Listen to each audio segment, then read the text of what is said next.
Hi, everybody. Welcome to the show. I am so happy today to bring you a new friend. His name is Darryll Stinson. He's the founder of Second Chance Athletes. Say hello. What's up, everybody? Thank you for tuning in today. I'm so excited. I know that it's going to be great. We're going to have a great discussion. So, Darryll, I'm a huge advocate for mental health. September being Suicide Prevention Month, and you working with athletes and being an athlete, I'm very, very excited to have this conversation today. So, Darryll, why don't you tell the audience a little bit about who you are and what led you to where you are? Yeah. So you can go to my website, darrylstinson.com, or Darryll at Second Chance Athletes if you want to email me, if we want to connect. But I think what I want people to know more than like what I do is what I stand for. And I believe in abundance. And I believe that there's enough love, peace, joy, happiness, friendship, money in this world that no one should live in lack if they so choose to desire. And that's my core belief. And if that resonates with you, then that's what I stand for. And but yeah, I am a suicide survivor. I played football at Central Michigan University. And I, like many other athletes, had this dream of playing professionally. And I didn't want to just play professionally. I wanted to be the best athlete of all time. I wanted to be the next Michael Jordan, the next, you name your favorite athlete. I wanted to be the best. And I was 6'5", super fast, super big, super talented. My freshman year, I ended up getting hurt and had to have an emergency back surgery, or my left leg was going to be paralyzed. And I talk a little bit about that story in my TEDx talk, Overcoming Rejection. And when I got done with my surgery, my coaches told me that, hey, you can still come around football whenever you want. We value your voice as a leader, but we'll honor your scholarship and we'll let you focus on your education. Win-win scenario for me. But for me, sports was not what I did. It was who I was. And when your identity is attached to your activity, you make poor decisions. And so I signed a liability waiver so that I can be able to come back on the field and play again. And just to tell you the extremity of the situation, after my back surgery, I was supposed to be in no contact with, like, physical contact with anyone for 12 months. I was back on the field starting within 3. Oh, my goodness. Yes. And I did so at a cost to my health. So when you are a Division I athlete and you're from the streets and you have an injury, you can get anything you want drug related. So I had opioid subscriptions, I had drugs from the streets, and I was taking all these drugs to numb my pain so I can continue to play the game. And it worked. I earned a starting position, but I did so at a cost to my health. I was manipulating the healthcare system, getting multiple epidural shots in my back. I was like getting nerve killings. I was like, I was buying drugs off the street in order to numb the pain. And it just got to the point where going into my senior year, I was taking so many opioids that my blood was thinning.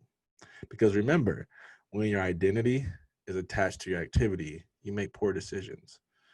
And so I knew what I was doing was wrong, but I just kept doing it in hopes that I would just make it to the NFL, get this huge contract, get drafted #1, and figure out how to have some crazy expensive surgery that takes the pain away so I can continue to be the best player of all time.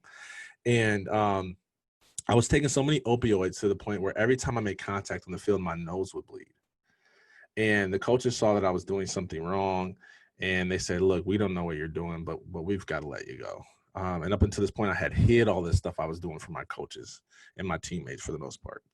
And so they kicked me off the team going into my senior year, and that's where I had to face the depression. And I use that intentionally, and you know this, that depression is kind of like this nasty negative voice that just whispers to you all the time. And the more that you don't confront it, the stronger it gets. I always say that depression grows in darkness, but it multiplies in silence. And so as I was being silent about my struggle this whole time, just hoping that football would take it all away. And for some people, it might not be a sport. It could be a job. It could be a relationship. Whatever you use to not have to deal with what's going on internally is what I did. I was externally very successful, but I was internally a failure. And I had to face that, and I didn't want to. There was a lot of things that I knew that I hadn't applied myself in my education. I knew that people were going to find out I was selling drugs. I knew that I was a failure. I had to face the failure as an athlete. Like all these things that I was avoiding, I had to face now that sports wasn't consuming so much of my time. And to make a long story short, I didn't want to face it. I just started getting real depressed, and I was confiding in a girlfriend that I had dated for 4.5 years who I was planning to marry. But since I was no longer going to the NFL, she left me and got engaged to another man. Oh boy. So football's gone. This relationship I'm confiding in is gone. So I figure, hey, nobody's going to care about me if they don't know if I'm not a star athlete. And obviously my girlfriend just left me for that reason. So why am I here? And then I knew that I was gifted other things, but I didn't think that I would be fulfilled by anything like I was at sports. So that thought of like, man, the future is not going to be brighter than the past is what kind of fueled that depression as well. And so, I just started toying around with suicidal ideations, making multiple attempts. I would, swallow a whole bottle of my opioid pills, hoping that I wouldn't wake up the next day.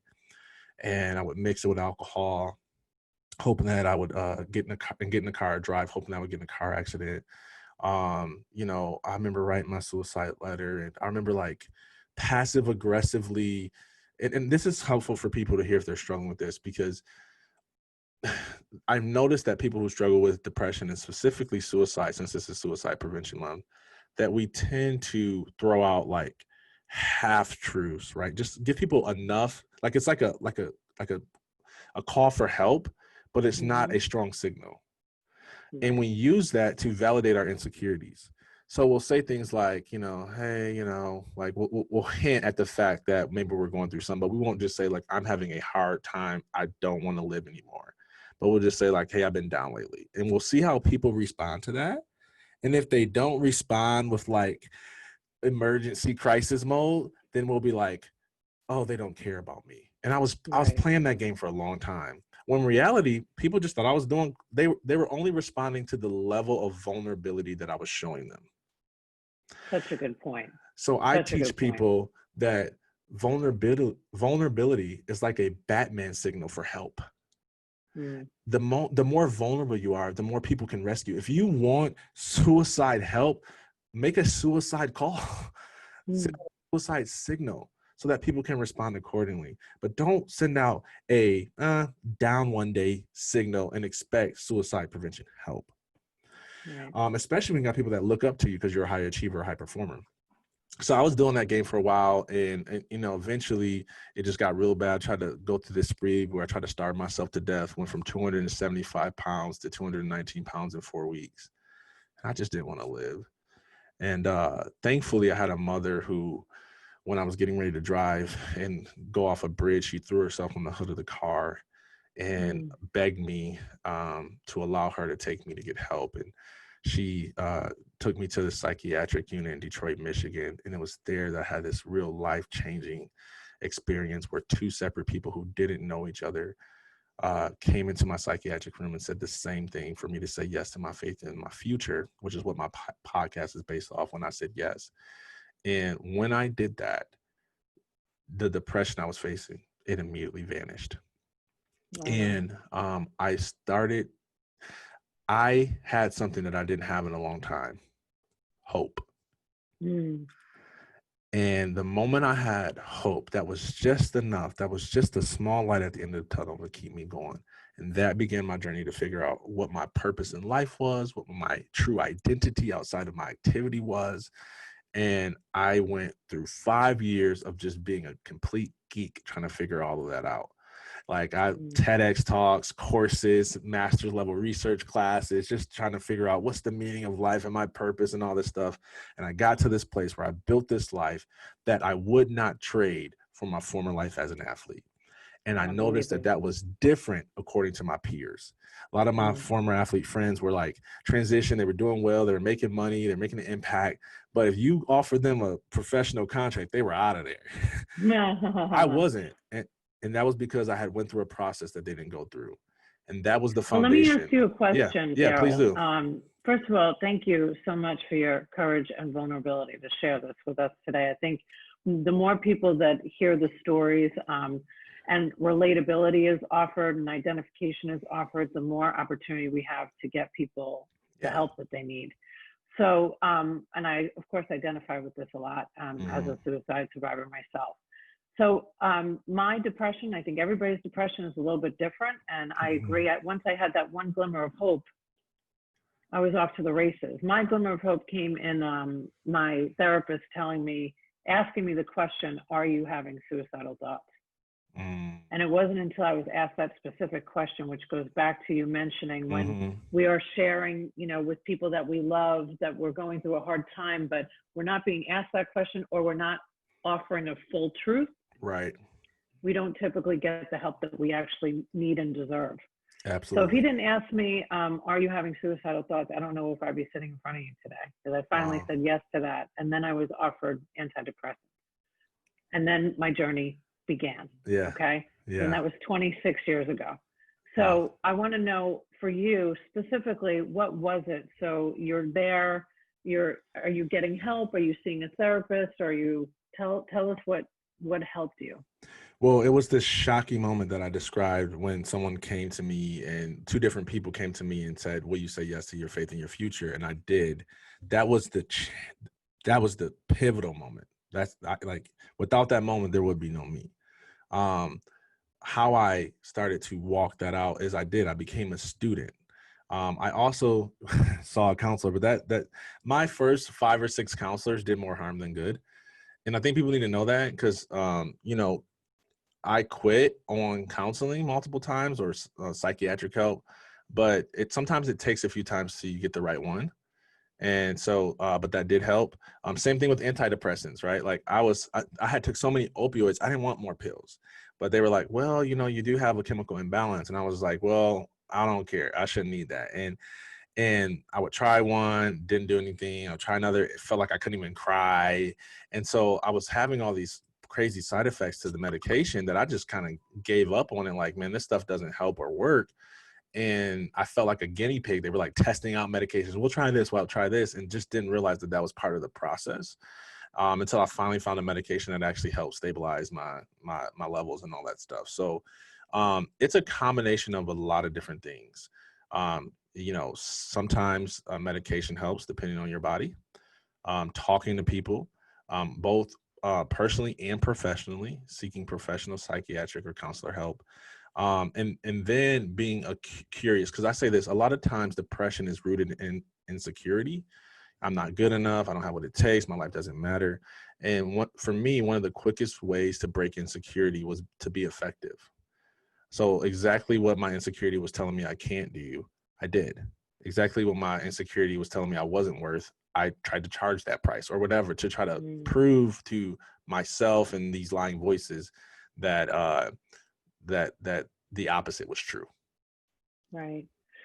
So, yeah, I mean, it's amazing how much better life gets. And that's what I can't wait to hear about, because I know that struggle was real. I had my own, and I actually never thought I was going to get better. I love that you mentioned you have to continue seeking out.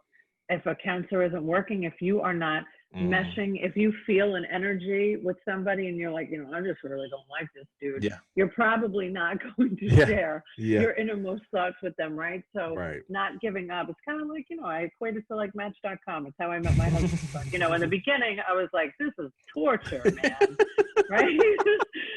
So I think that it's so important that we don't give up. And you know, what's interesting, and I'll share this with you, Darryll, because you said chemical imbalance. After I released my book last year in August, I went down another hole of mental health. And what was I really being told as a 21-year-old who was depressed? And I had actually suffered from severe trauma. Of course I was going to be depressed. Now I'm like left with my own brain. And I haven't done drugs or alcohol, and I'm just supposed to sit with myself.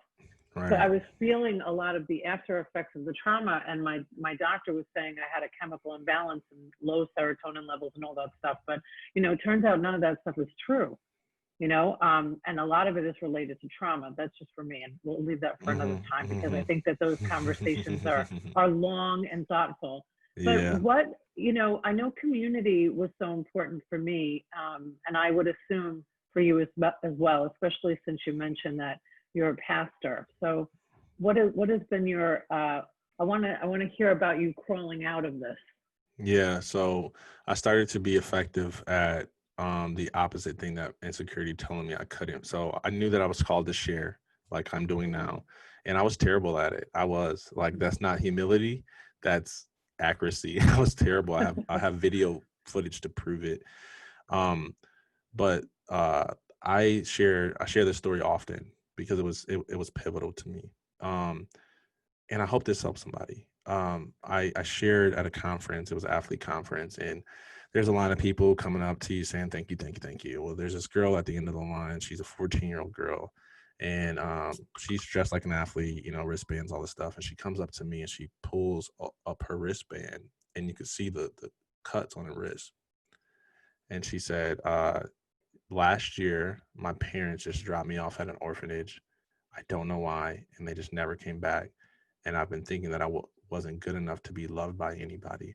And I've been cutting myself to deal with that depression. And I never told anybody until I heard your story and saw that if a person who is a TEDx speaker, well, at the time, no, she didn't say TEDx, a person who's a speaker and a former athlete can be vulnerable with their story and still be effective in life, then so can I. Amen. And it was that was like, it got me out of my funk. I was like, I have to do this more because I was so insecure about my ability to speak. I'm like, man, it's not about being impressive. It's about being helpful. And Yeah. so just doing what I was called to do really helped me get through those depressing thoughts. I just had somebody come up to me yesterday. I got a purpose discovery course, and they were like, I feel like I need to heal first before I take this course and kind of figure out what I'm supposed to do because I'm still struggling with depression and suicidal thoughts. And I said, yeah, there is some healing, but sometimes knowing that you have a purpose helps break through that rut of depression, because depression is telling you that you don't have purpose, you don't have meaning. So when you find out that I do, wow, how much easier is that burden to carry? So those were things that just really helped me.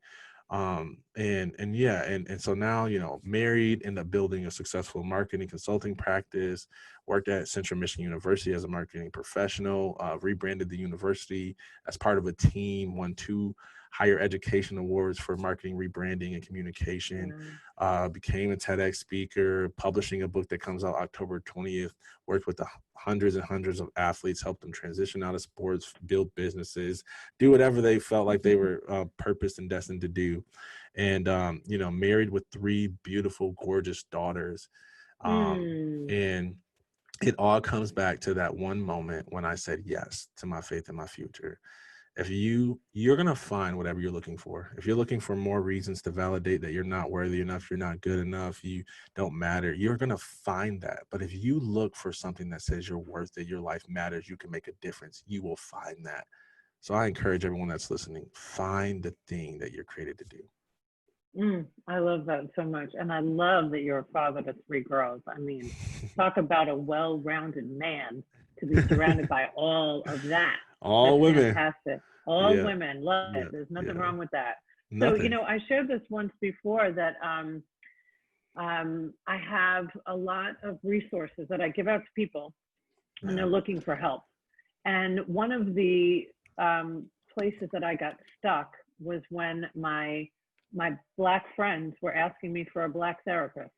And I thought, well, that is a tough one because I actually don't have anybody to recommend to you.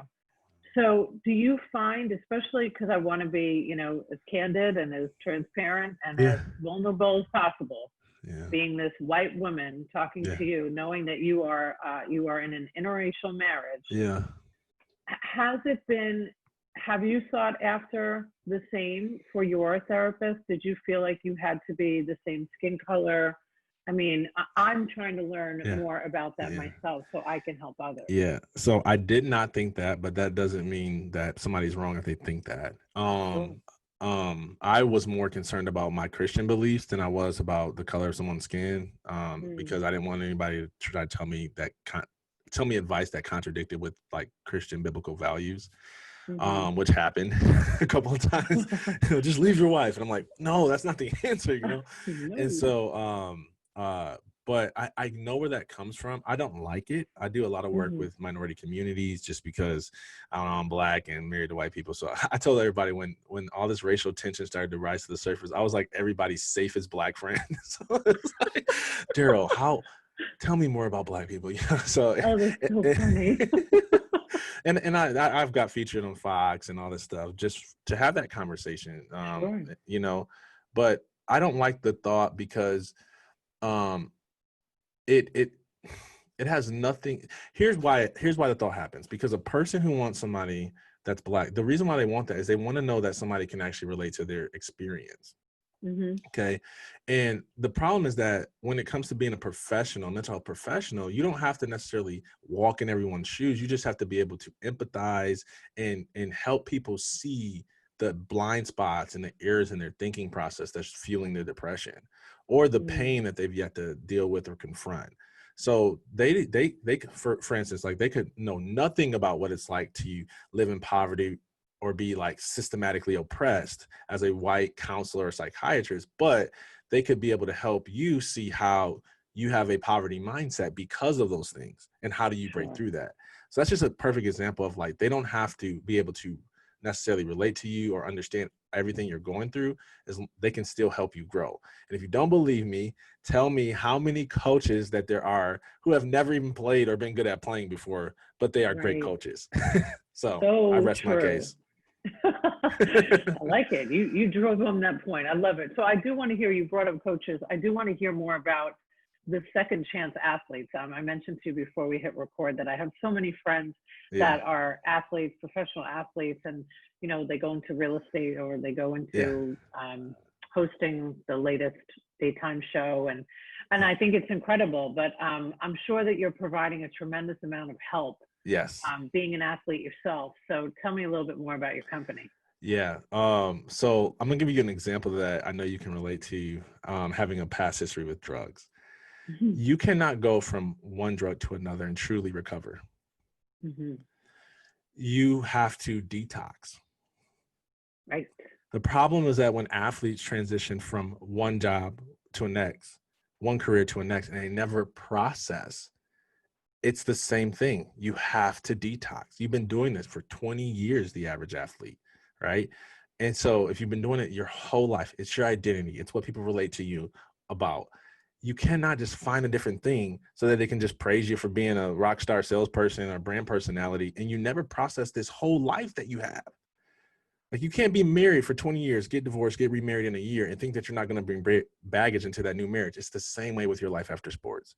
So when I mentioned earlier in the podcast episode that we had, that I started to notice I was at a place that my peers wasn't. Like, I wouldn't trade my current life for my former life as an athlete. They would. I started to look at how did I get to this place?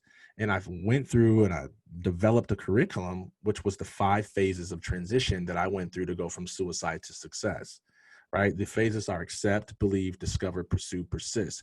That's the roadmap to how you grieve sport, find new purpose, and build a more fulfilling life.